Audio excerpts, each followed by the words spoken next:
Coming up on today's show, we're going to talk about some of the latest Disney news, and we're going to answer some planning questions about Walt Disney World. That's coming up today on Traveling with the Mouse.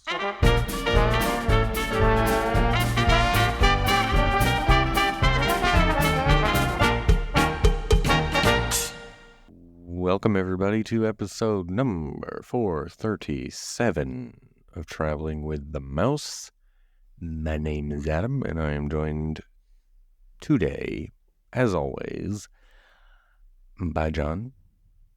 I am not fast. What was his name? Flash? What was his name? Why do I forget? I don't know. What are you talking about? No, that was Baymax. Yeah, that was Baymax that I was talking about. Yeah. I don't know why. Duh. He was like, I am not fast. Baymax. My wife actually has a shirt that says that with Baymax because she is not fast. At least she has a sense of humor about it. Which is good. And in our Walt Disney World, that were the, I started to say icons. What do you call them? The Oh, that's your, you like your avatar or whatever. Yeah, the avatar. I don't know why I couldn't think of the word avatar. Your character that you... Yes, she is Flash, actually, on... Right. That is currently at the moment. There you go. Mine is Donald, as you've seen. It fits. Because you get mad as a duck whenever people don't do what you think they should. Basically. I get... At Walt Disney World, at least. Yes. Yes. Your wife would probably agree with that. Yeah. I don't think she would appreciate if I bought her a Baymax shirt. No. I don't think she'd appreciate it. You wouldn't think that was very funny? Probably not. But we will talk about some news first. Mm-hmm. And then we'll answer some questions that we dug through on Reddit. Actually, we haven't really dug through them. We just randomly picked some. We're gonna do it on the fly. We'll do it live. Yeah, we'll do it live, right? It hasn't been a great week for Disney. I'll say that. What do you think? I mean, not been a great week for them in a lot of different ways. What else happened this week? Well, the lawsuit got thrown out. The dismissed. That's one. So you're talking about that's not surprising. Reedy Creek. Honestly.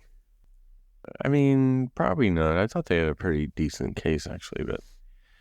Well, I mean, they're going to appeal it, but... Of course that's what anybody does. They just... Right. I mean, that's what I'm saying is, like, everyone does that if they have the means to do so, yes. Yeah. That's just what you do. They really got bigger things to worry about, to be honest.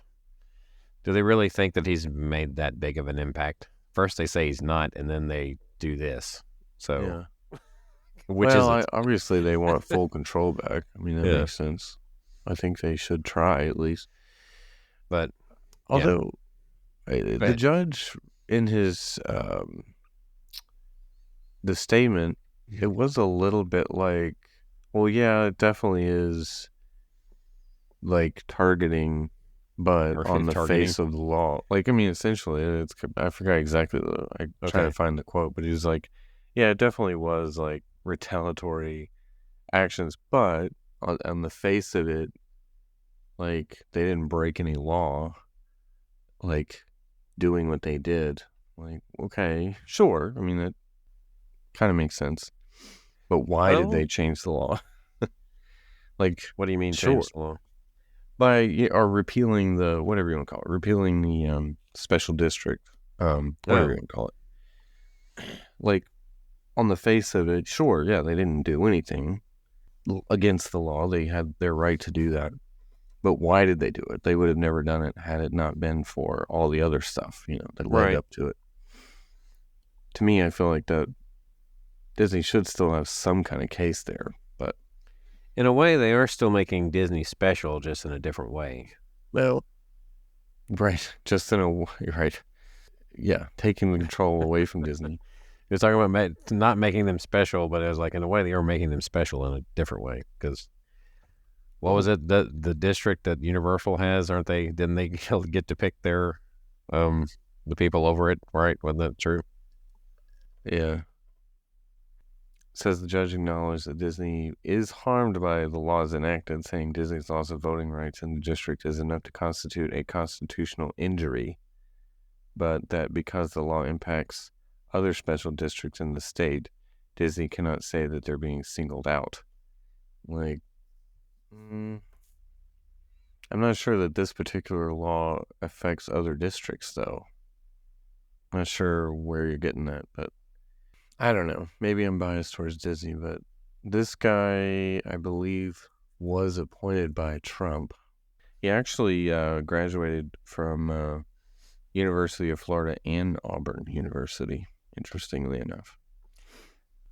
Quick question. Do you expect, this being an election year, do you at any point expect Donald Trump to even acknowledge this situation at all? Probably not, unless he thinks it can benefit him now that DeSantis is out of the race. But no, it's got nothing to do with it. It had more to do with DeSantis. Yeah.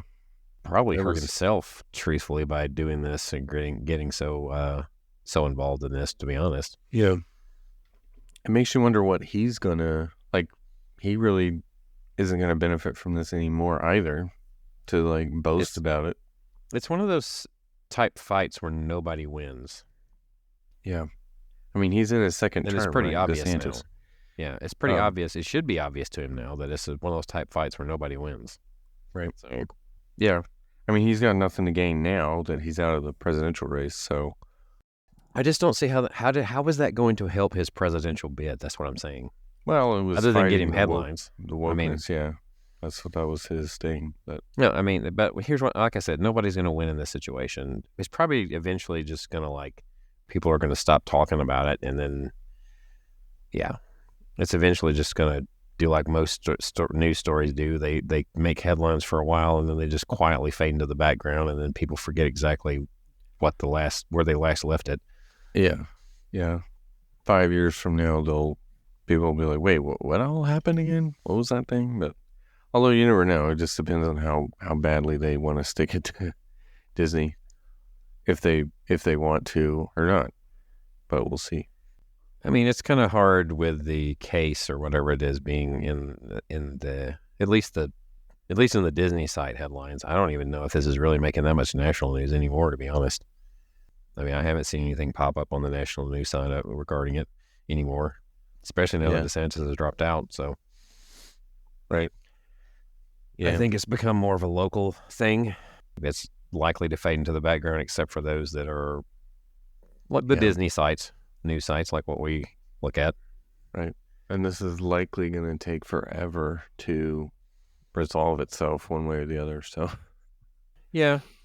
Other than people very easily stop caring about things after so long, after they get bored easily. That's America. Right. And move on to the next thing. Speaking of moving on to the next thing, this one caught my attention today. It says Disney World's beginning to test bag check x-ray machines at theme parks. So I wonder, like an airport would do. That's interesting. I don't think how does that save time? I think that would actually increase compared to what they're doing. I don't know, because I guess maybe what they would do is if you go through the initial checkpoint, right, and then say, "Hey, bag check," then you just go and have it manually scanned versus having someone dig through your bag and look through it. Seems like a lot of money to do that, though. I mean, you know what I mean? To for the second phase. The only thing I can see here is, what does that do? That eliminates some employees because you wouldn't have to have as many people searching bags, right? Yeah, I mean, that's what it sounds like that would do. You just have one person looking at the airport, scanning their bag. Yeah. Ignoring all of the major stuff, and then hey, you got a water bottle in there. And then the guy before him had a rifle or something. Anyway. Okay, I would hope that would never show up at Disney. A rifle in the bag? Good Lord, what size bag is that? Hopefully not. I'm just saying. Well, just saying. I mean, I might could find them having something like a 9mm or a 22 or something, but good Lord. Yeah, hopefully not. But it does make you wonder if they start checking bags are they gonna, like scanning bags, are they gonna find more stuff? You'll hear stories about that. It could. I don't know that it's. I don't know. I guess maybe I think the hope in this is to not have to have quite as many people physically putting their hands through people's bags. Right. Right. I feel like this is more that than it is let's help guests save time. Right. And This is two, cost cutting. you never know that in this day and age, there's probably been people trying to make accusations of, I had something in there and now it's missing. It must have been the security guard, type deal. Really? People making those type accusations, even though you're right there watching them. Right. Or supposed to be.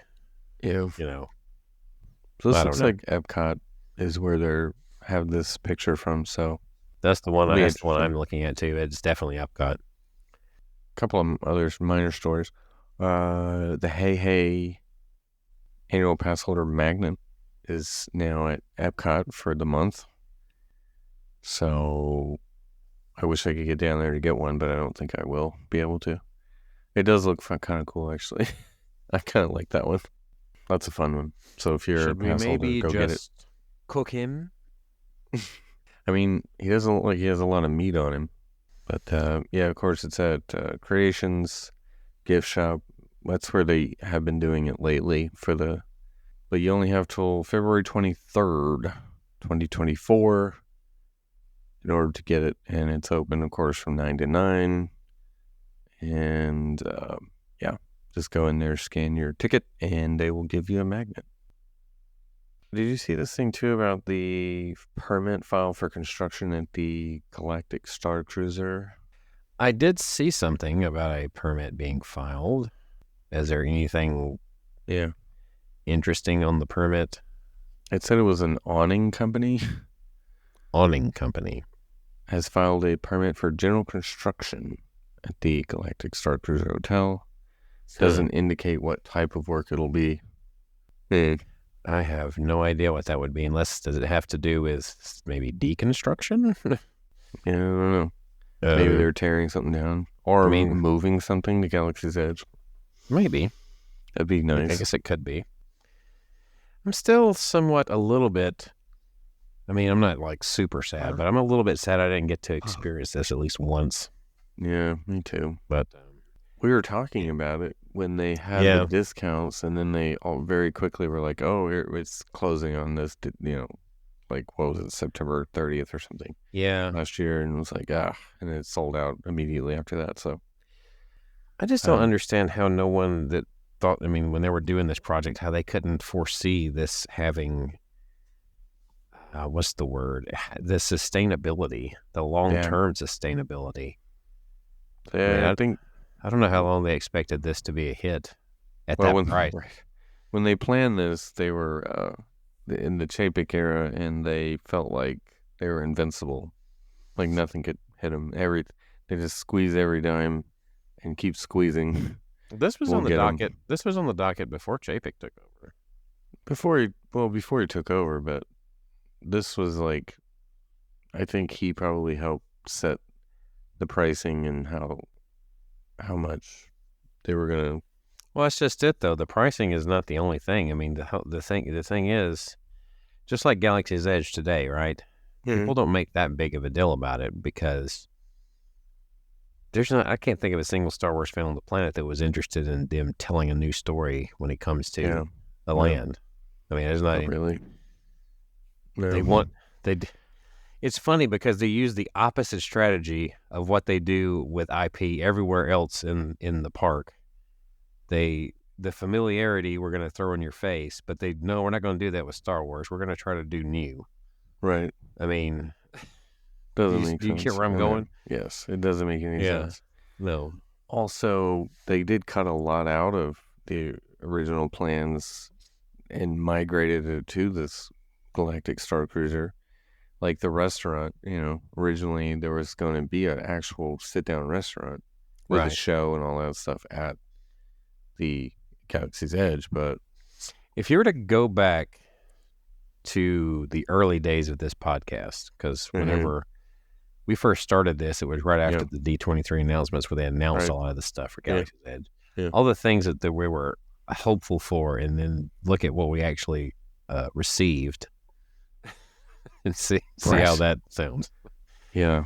Roaming droids were one. I think they did like a roaming droid for one day, like recently. Well, they do have a history of having some ambitious projects and then having to water it down. But I feel like this one was very heavily cut compared to the initial plans, unlike some. So, right. Yeah. Anyway, in other news outside of Disney. Outside of Disney? Universal. That was a big thing this week, if you haven't heard. Universal does all this construction and then they announce something, like... You mean they don't reveal too much too early? Right. They'd kind of... But although, to me, this concept art and the new video they posted and all this stuff is like... It kind of doesn't look that much different than... It hasn't really changed that much. Maybe we're used to Disney cutting back all this stuff and anytime something new is released. But what did you think of it? Did you take a look at it? What did you think? I really haven't watched it so far. I mean, talking about the unveiling, I guess, of it. Yeah. But I think it looks really cool. And this park in particular is going to be a park I would go to mainly because of the Nintendo. I'm not as big into the Harry Potter thing. My kids aren't yet either, which maybe they will be at some point. I know that's kind of the big draw most people talk about is Harry Potter. But that section looks cool. The other section that I would potentially be interested is like the Dark Universe, I believe. Yeah. Where they have like all the Frankenstein and all the old like the stuff horror films. Right. That they did back in the day.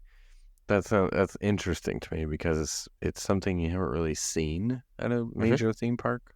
Not me anyway. How to Train Your Dragon, not really a fan of the series, but might be cool because of, the kids might enjoy it. I don't know, and I've heard some people talk about there's a whole lot of like water and fountains and green space in the middle that is kind of like Epcot Gardens looking to me. It's an interesting layout. The hotel looks a lot like Gran Destino to me. And that one restaurant that's like has a giant window looks interesting. But again, I'm like, maybe it's just because I'm biased, of course, and I'm a big Disney fan. I prefer Disney IP stuff for the most part. Or at least the classic IP, the latest IP, there's not a whole lot. Well, right. I mean, if you're talking about the last year or two. Yeah. But still, I don't know. Like, the Nintendo thing looks cool, and I'm looking forward to, like, the Donkey Kong coaster and stuff. But I'm not, like, that's kind of it. I don't know. Project Universal has been in, entertainment-wise, has definitely exceeded that of Disney's this past year. Oh, yeah. So. Well, no doubt. I'm not denying that. The Mario movie and really the Trolls movie that just came out. The Trolls movie is probably it's definitely better than the previous one. Yeah. So. But I'm like, I have no interest in Trolls. Mario, yes. But that's really it. Like, I'm not really into Harry Potter. It's because you grew up with Mario. Well, of course. Yeah, I mean, that's the main reason. And the movie was really good. And so what they've done with it, they've done a great job. Although, I will say, the land in California is a little small. And right. the Mario Kart thing looks pretty cool, but I don't know. It's not an e-ticket in my book. I don't know. The Donkey Kong coaster. You have a ticket book? Though. I mean, if there were such a thing. I'm still not like blown away by it, if that makes sense. It looks nice, but I'm not. Okay, so I just was looking in this article and saw this upcoming parks and experiences openings and events for Disney. And this was listed in November of 2023, right? So they had stuff coming up The Adventureland Treehouse, which is already open now, is the first one on the list. World of Frozen, which is also open now. Luminous is now out. Yep. Zootopia is, although it's had some negative news. Yeah, a few things have happened there. World Celebration at Epcot also has been mostly done. Yeah. Most of it. And the Disneyland Hotel Royal transformation, January 25th. Pixar Place, which is one we can talk about because it just happened. Right. And then still in the future right now, Fantasy Springs in Tokyo, Disney Lookout Cay at Lighthouse Point, which is also later this year in June. Tiana's will be this year. The DVC Cabins at Fort Wilderness will be later this year. DVC Poly should be later this year. And the Treasure will be in December of this year. And of course, the cruise line has 2 more ships that are on the docket at least. So for next year, you got the Adventure. And then in 2026, there's another one that we don't know the name yet. But it is a Wish class, as they call that ship. Yeah. Going back to Epic Universe really quick, I did want to say this because I'm not stupid. I'm not overly impressed with it in terms of like, it doesn't speak to me that much. Like I will probably go though. But Disney's going to be impacted by this a lot. I don't know that. I wonder if they're as concerned as they should be, because you feel like Disney's not really. Well, they're going to play it off no matter what, but but they got caught off guard by Harry Potter the first time around in 2012 or 14 or whenever it was. Yeah, but see, back then Universal was going to make some impact, but I mean they thought, whatever. It became a pretty big thing, and they're like, oh, okay, and that spurred them on to finish Pandora and then Toy Story Land and Galaxy's Edge, and that was but okay, we got them now, done. Their business was not that affected by the Harry Potter coming out. I mean, it was. Well, I mean, I think people they still went to both. Right. It didn't affect it as much. With the price of things nowadays is what they really have to be concerned about, because people will not be able to afford to do both. Right. Because they will make choices. But now that Universal has 3 parks, you're going to see this shift where people may. Right. And we saw it, like I mentioned last week, the folks that we saw at Oga's Cantina, they did a 2-day at Universal, 1 day at Disney trip over a weekend. And they're just like, yeah, we have older kids and they don't really want to do anything at Disney except like Star Wars. So yeah, and we don't have the 2023 attendance report because it's way too soon, but the 2022 one, Magic Kingdom was on top, but Islands of Adventure was number 2. Right. Yeah. Followed by Hollywood Studios, and then Universal Studios Florida was right behind Hollywood Studios, and then Epcot's behind that, and of course Animal Kingdom's bringing up the rear. Right. Right. Yeah. Which, Epic Universe is going to be, who knows, it might outdo Magic Kingdom in 2025. It would be interesting to see. Maybe not 2025 because it'll be just half the year, but in its first full year, it could. Yeah. Well, Disney's got a couple of years to try and put something out that might help keep their numbers up. But the thing that's weird is Magic. Well, here's the thing though, Magic Kingdom. What do they have that's really that should attract new people? It's just the fact that it's the Magic Kingdom that keeps putting it up there for whatever reason. Well, Tron was the draw recently, to increase that, but was it? I mean, I think people were still going to Magic Kingdom, right, in general, but it probably increased it a little. I would guess that the 2023 numbers are higher than 2022 for a lot of reasons, but. I think the reason why they haven't focused a whole lot on making attractions to draw people to Magic Kingdom is they don't have to. Yeah. Or at least not yet. I think that's why they're thinking, quote unquote, beyond Big Thunder, is because I think they do know that they should expand it. It is a small footprint of a park, and it's the most visited park in the world or whatever.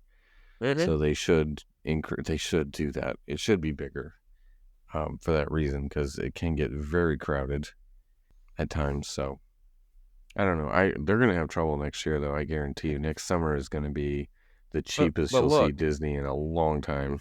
But look, check this out. Think of this: Magic Kingdom, Yeah, most visited park. How many of those IPs are ancient by today's standards that are in that park? a lot. Yeah, almost all of them. So, you know what I mean? Yeah.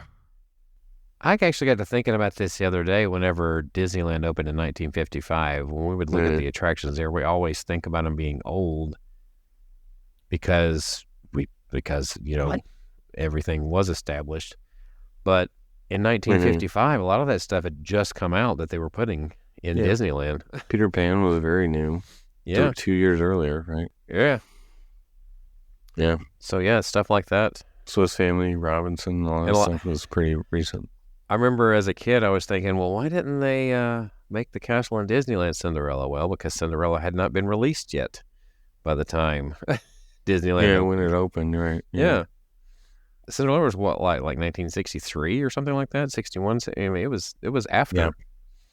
I think even though Sleeping Beauty didn't come out until after, too, right? When did it was right around that time. I think they were in the works is probably the reason why they did it. I think that's why they chose it. I think it was 59, Sleeping Beauty. But it was in the works, and that's why they had plans. Chose it, Crazy. Yeah. Just thinking of it in those terms, though. You see what I mean? Yeah, everything was new. Good point. But it is going to be huge when this park opens. I'm not crazy enough to think that because I'm not as big of a fan of it, that tons of people are going to be, because it will. It's going to be huge. You have a hard time giving Universal a chance. True. I think once you actually do, you'll probably still not want to, but there's a part of you that's going to have to. Yeah. But here's the thing. I'm talking about going because I probably will, because there's the Nintendo stuff in particular is the main draw for me. Right. But and other stuff a little bit. There's a few other things I would go do there. But, and too, with them, even though they do have some attractions for younger ages, the majority of their stuff is for at least, we'll say preteen to teen is the majority of what they appeal to. That was their bread and butter back in the day to get people there, was saying it was for the older folks, the older kids. Yeah, more so than Disney, right? There were Fairy Tales and Pixie Dust, not quite your thing. That was one of their commercials. Is that one of the ads from back? Something like that. I don't remember that. Yeah. Tell you what, their Twitter account is pretty hilarious with some of the stuff they put out at times. Yeah, they have better. I think they do a better job than Disney at that. But anyway, they've had a patch. They need to regroup. They're not connecting with the fan base with their stories currently. Pretty obvious. Yeah, Disney's kind of missing on almost every area right now. This is going to be it's like a rebuilding period. Yeah. Hopefully not another dark age like we had. They just, I mean, and I don't get it. I can't see how a lot of the stuff that they put out, I can't see how it got to the phase that it got to whenever I see it. Do you know what I mean? It's like, I just don't get it. So anyway. Yeah. And obviously I'm not the target audience. I'm a 45-year-old male, so I'm not the target audience, but it's not Epic clicking. Universe, it's not even, no, I'm talking about for just the stuff that Disney's putting out, like with their shows and stuff, but oh yeah. It's obviously not clicking with the age group that they want either, or else it would be more successful. Yeah. And you do have to appeal to the parents to some degree because they're the ones that let them watch it up to a certain age. So. Right. So, we talked about this earlier. Pixar Place Hotel is now open. That was one of the things you mentioned. It did just happen. I forgot the exact day, but I saw pictures. What did you take a look and see what you thought? I mean, yeah, I like this. Not bad at all.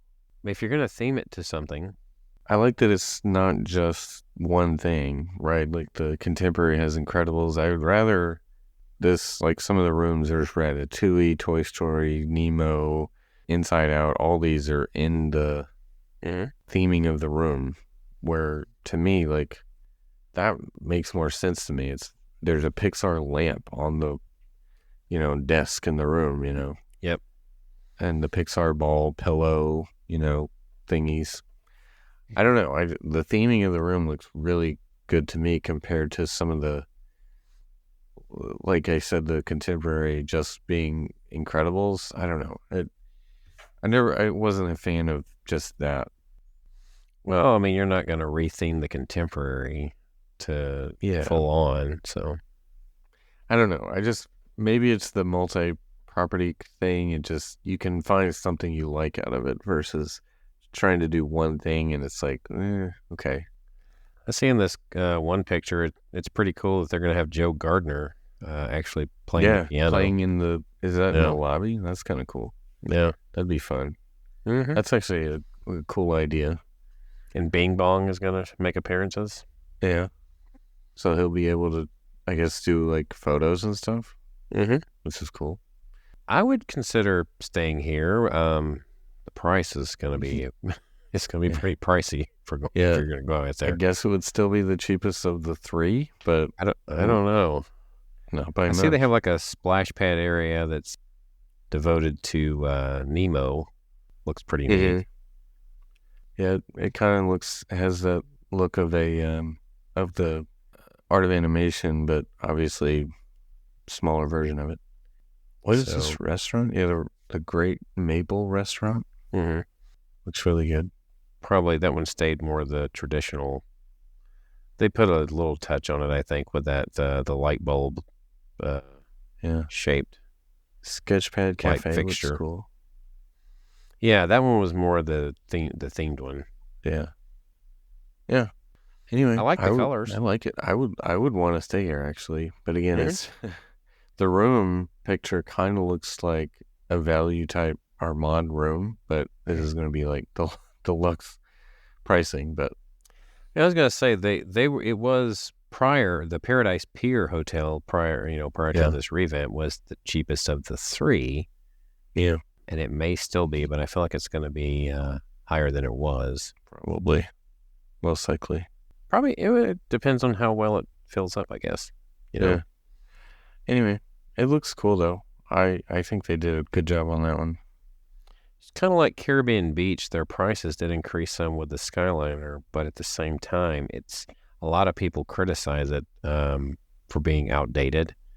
As a matter of fact, I think it was one of the last things I saw is it was one of the lowest rated Disney resorts. Mm-hmm. Yeah, currently, and I think a lot of people refer back to the fact that it's even though they've updated some of the rooms, but the resort itself is very dated, I guess, in comparison to some of the other ones. Like it's probably had the least amount of work done to it on the the surrounding areas, other than taking a whole section of it and turning it into Riviera, which kind of doesn't count. So yeah, since you changed it into a whole different resort. Now that you mention that, what I think in the mod category, I would probably say Caribbean, even with the Skyliner, is my least favorite choice. Like, I would pick Riverside over Caribbean Beach. I don't know what it is. I mean, I can understand some people with the updated part, but I still like it looks like something you would see in the Caribbean. I mean, and I like flying over that section with the Skyliner. It's one of my favorite parts. I mean, that's fine, but I wouldn't want to stay there. The rooms aren't great to me. It's pretty spread out. They need a better. That's what people.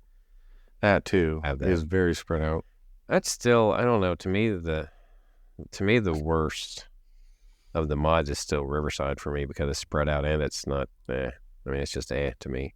Yeah, I think I would take Riverside over Caribbean Beach. I don't know.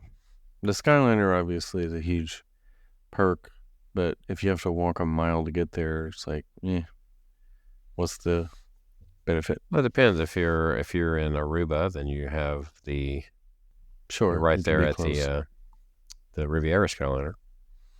So, sure. As far as deluxes go, what would be your least favorite? Deluxe? Yeah, just thinking out loud. Least favorite deluxe. Well, I haven't stayed at them all. The ones I have stayed at, they all have their good points. I would say, if I'm going to go and say what's my least favorite theme out of all of the deluxe resorts, it's probably going to be Grand Floridian, actually. Really, yeah. Understandable. Yeah. I could never pick any of the Magic Kingdom area resorts. I'm not that, I mean, I liked Yacht Club, and then when we stayed at Beach Club, I think I was not that, thrilled with Beach Club just because of the, I think the food options, there's just not very much there that's real close to the Beach Club side, truthfully. Yeah. I think it depends on where you're staying. But that was intentional back then, because if you're in the villas, they didn't really plan on you needing to be. It was more just to live in almost for a short time period. Yeah. They were probably thinking you were going to make your own food with the kitchen and everything. Possibly. On a regular basis. Beach Club would probably be my choice as far as Disney Deluxe, but in the Deluxe category, I would probably do the cop-out answer and pick Dolphin. The Swan. Or Swan. I know what you're saying, yeah. Swan Dolphin. Yeah, I didn't count them. Yeah. I mean, I wasn't officially either, but that's the obvious choice to me is Swan Dolphin, because they're not upkept as nearly as well as the Disney resorts, and the twin full beds, whatever it is that Dolphin has is like, come on, you gotta upgrade those to queen beds. I think sometimes it depends on the type of experience you had. Like when you have a view like we had at Yacht Club that was such a good view, it makes you partial to them, the Yacht Club. Exactly. There's a room category at the Dolphin that is no view. I've seen that. It's literally no view. Yeah, it literally says no view. I'll say this. I think the best value when it comes to deluxe resorts is Animal Kingdom. Yeah. It's pretty good. I would also throw Saratoga in there. I think yes, it's farther away and it is very spread out, but dang, it's a nice resort. I really like Saratoga a lot. So I should go a little further with that. The best value is a non-Savannah room at Animal Kingdom. Of course, yeah. Because one thing, if you've never stayed there, the emphasis on having a Savannah room, it's really, think about it. It's really not that big of a deal. Right. Unless you're going to spend a lot of time in the room. Exactly. If you're going to be in the parks all day, then what's the point of having a Savannah room? The pool view is probably the best value out of all of them. Yeah. Because of the view you get there. If I was going to do a resort staycation, that would be awesome. I would love to have the Savannah view. That would be awesome. But just a normal, like, I'm going to be at the parks most of the day, like, you're wasting money doing that to me. Anyway, of the values, it's definitely sports, right? It's got to be All-Star Sports because, there's no contest on that one. It's the worst probably resort at Disney World until they upgrade those rooms. I don't know. It's hard to say. I think if you're doing themes when it comes to the values, it's probably, there's some people that would probably say music's not that great of a theme the way they've got it currently. That's my favorite of the All-Stars to me. Music, because I said theme. Well, that's what I'm saying. I love the theme. I actually love music as the theme, but I don't know. I think everybody prefers the movies one of those because it's more Disney-ish for one. Yeah, makes sense. But it's the furthest away too. I hate how far that is. Now there is still, which I would hate to see go. Don't get me wrong. I love the fact that they just have it, but there is a section at the movies that is obviously outdated for most people, and that's the Love Bug section. There's probably fewer people that remember that film. I was in that section too, right next to Herbie. I think it's cool though because of all the Herbies. There's a cool Toy Story section in there too. And people got to remember at the time that this was built, they had just done the Lindsay Lohan, or was about to do the Lindsay Lohan movie, one of the two. I forgot which it was. But it was in the Lindsay Lohan Love Bug era when they did it. Well, let's move along. Yeah, let's do a few of these questions that we were just digging through Reddit, and just some of these are funny maybe, but but some of these are actually interesting too, like just interesting thought-provoking questions. What would you do kind of scenarios. Yeah, you gonna ask me what I would do? Yeah, here's one. So someone's coming next week and they're saying the chance of rain is 100%. They currently have Epcot as that day, but they're like, if it does rain, what do you think the best park is for like a day where it's just going to rain all day? Okay, first of all, they say they're going next week and it's showing that the chance of rain is 100%. That's Florida. Okay? Right. It could be completely sunny. Like literally every day. In summertime, literally every day has a chance of rain and will likely rain at some point. That does not mean it's going to be saturated in rain. Right. Yeah. Doesn't mean it's going to rain all day. 100% chance of rain doesn't mean dawn till dusk rain. Right. In Central Florida, you cannot, unless there's like a tropical storm or something like that, you cannot go by the regular weather forecast if it says there's going to be a chance of rain. Because every day there's a chance of rain. Even the temperature can vary quite a bit. Right. The trip we just went on a few weeks ago was like, there was a few times I looked at it and it's like, oh, it'll be in the 70s every day. And then it ended up being like in the 50s a couple of the days, But the question of which park during, let's just say it's a rainy week, which one's going to be your go-to?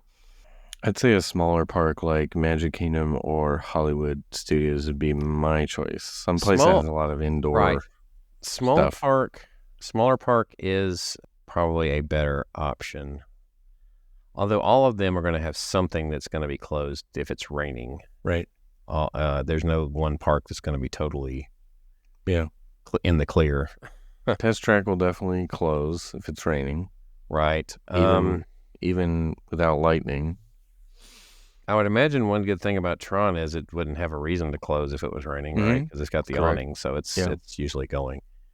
I rode Tron in like a thunderstorm before, so yeah. I guess right now at Magic Kingdom, the only one you really have to be concerned with closing if it's just rain might be Big Thunder, but it depends on how heavy the rain is even then.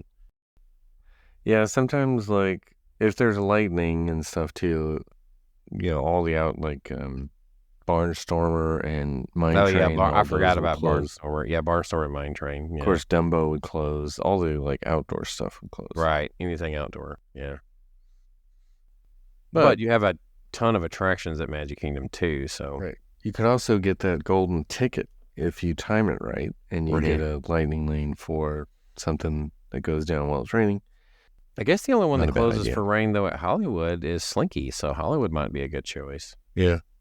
That's why I was thinking, Hollywood, the only problem with Hollywood sometimes is you still could be in these pockets of where you have to walk a long distance in the rain to get from one place to another.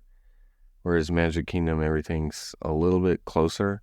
I would say Hollywood, you do have a lot of places where you can retreat to, close by. Right, but if you're in Toy Story Land, for example, you're still kind of SOL. Well, yeah. But then again, your main thing over there is Slinky, so if it's going to be down anyway. Yeah. So. Well, I mean, you could do the Toy Story Mania and get indoors, Yeah. But if you're trying to get to Galaxy's Edge, it's a long walk, But when they say Epcot, Epcot is, as far as walking space, it's the most massive. Yeah. And not a lot of shade, so there's obviously not going to be a lot of shading shelter from rain. Right. So even though they have several indoor attractions, Test Track would be down. Mm-hmm. I guess that's really the only one, though, that would be down during the rain. So that's not a terrible choice other than it's so you're going to find yourself. Yeah, you're going to have to find yourself outside a lot.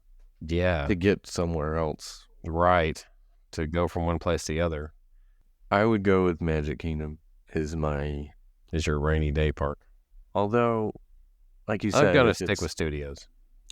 Studios is close second, but if you're trying to get like from one place to another, you gotta walk a long way, and you have to double back. Whereas at least Magic Kingdom, you can kind of go in a circle. You have a lot of stuff. Yeah, good point. Yeah, but definitely not Animal Kingdom. That'd be my choice. Did you find a question that you liked, or you want me to keep digging? Yeah, you can keep going. This is your show this week. Oh, okay. I thought you were looking too, though. That's what I was going to ask. Well, I mean, I noticed the latest one was that one about a day with a 22-month-old, so it's almost a 2-year-old. Yeah. They can do a lot at Magic Kingdom, so, and the thing is, they're probably going to enjoy whatever you do because they're almost 2. They don't know.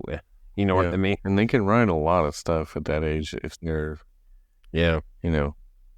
depending on their height and whatever, but still, you can take them on all kinds of stuff. And they get in for free. Go to the baby care center if they get tired. Let's just say that 2 years old. When you're taking, and we understood this before we did it with our younger kids, right? Where our kids when they were younger. Yeah.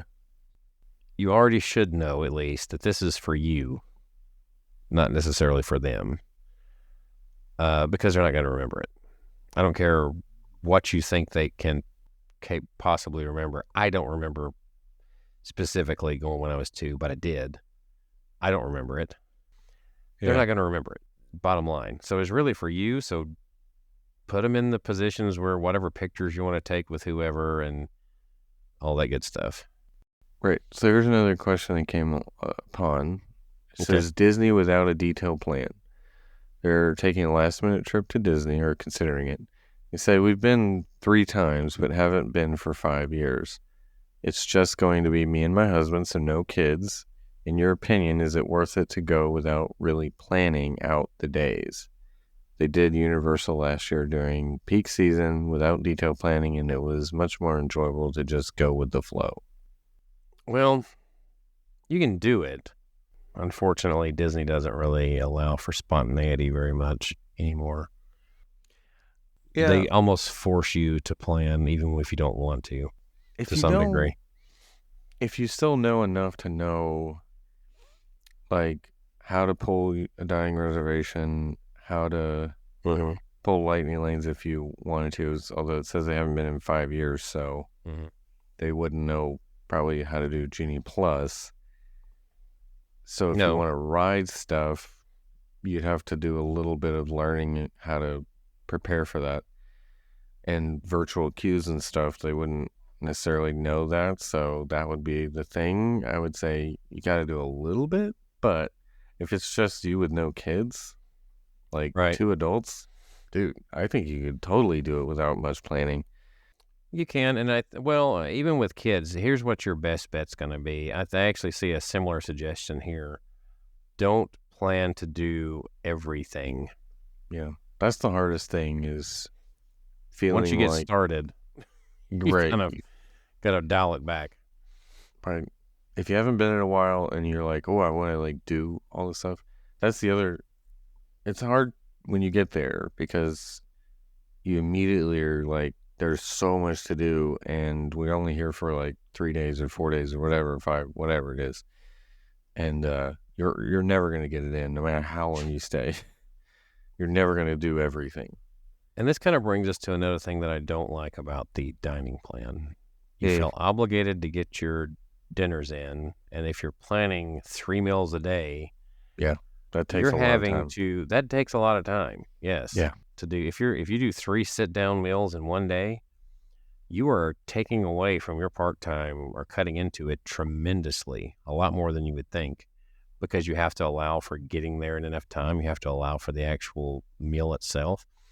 I would say you need to plan at least an hour, if not 2, per meal. Yeah.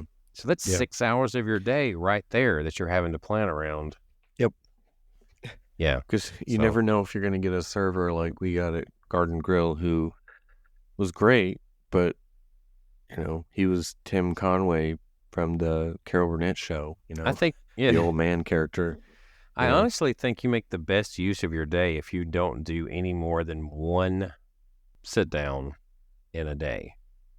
And they don't even have to be every day you do a sit down, but no more than one. I think you're going to be better use of your time. Yeah, I think the ideal day, although if you're just two adults with no kids, you could do a couple of sit downs. If your purpose is to go there and eat, then sure. Yeah. I think the ideal for me would be like a quick breakfast somewhere where you can mobile order and do a quick service lunch and then a sit down dinner. That would be like my ideal day. Because some people think, let's do a sit down lunch. That way we can take a break and rest. Usually, though, after you sit down and rest, you just want to take a nap, especially after you eat. But if you have that dinner at the end of the day, then yeah, go to bed. Like, you're already done. Like, because you're going to want to like sleep once you sit down and stop moving.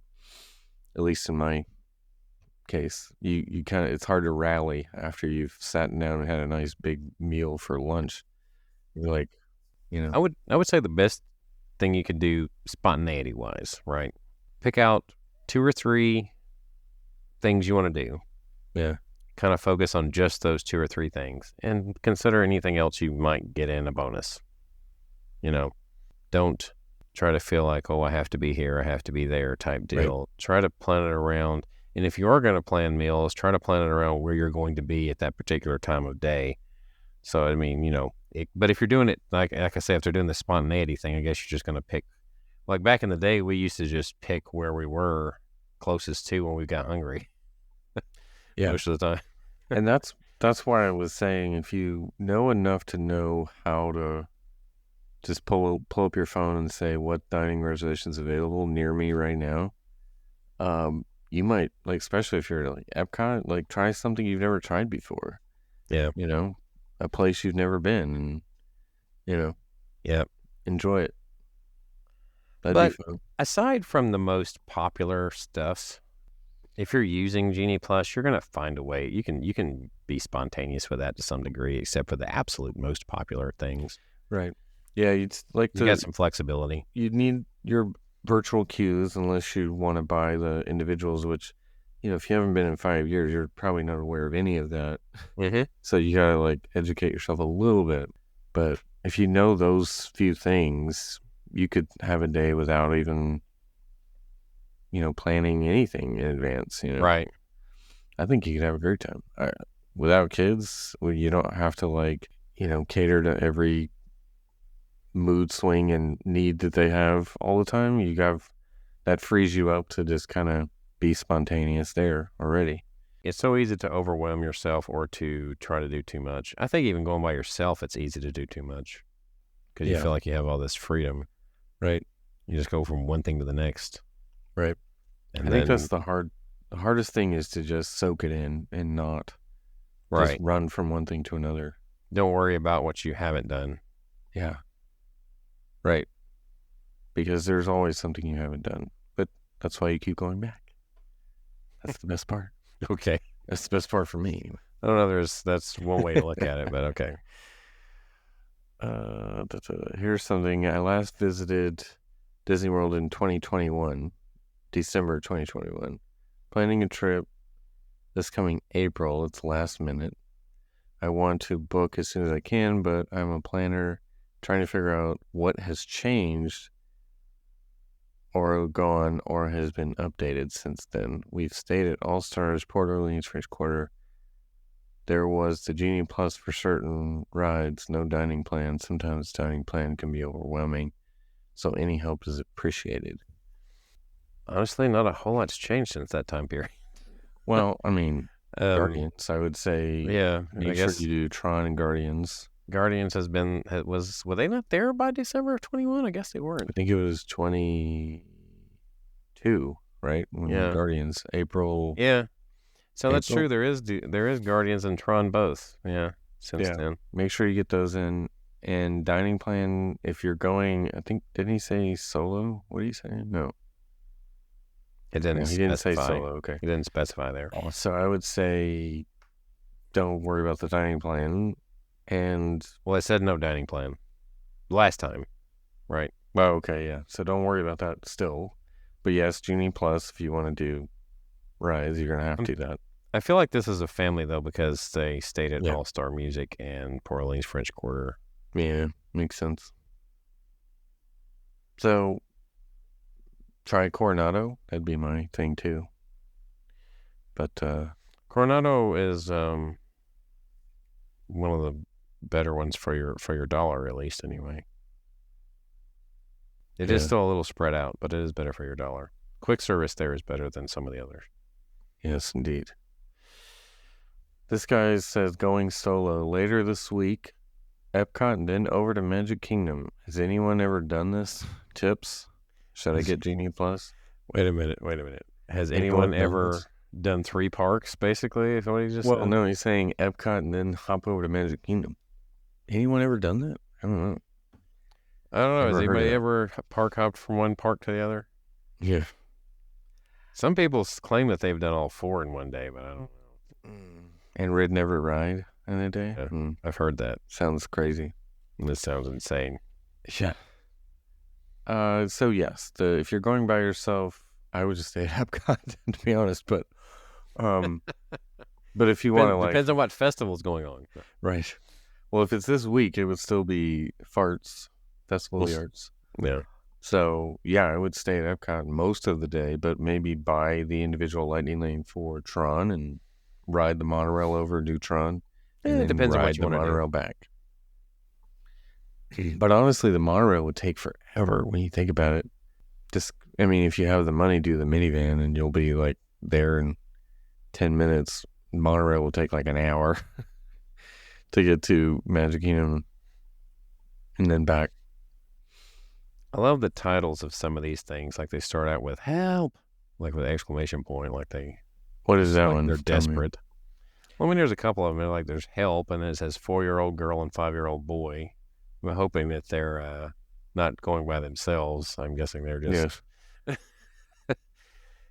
And then one of these says traveling with 3 kids, ages 6, 3, and 1. Good Lord.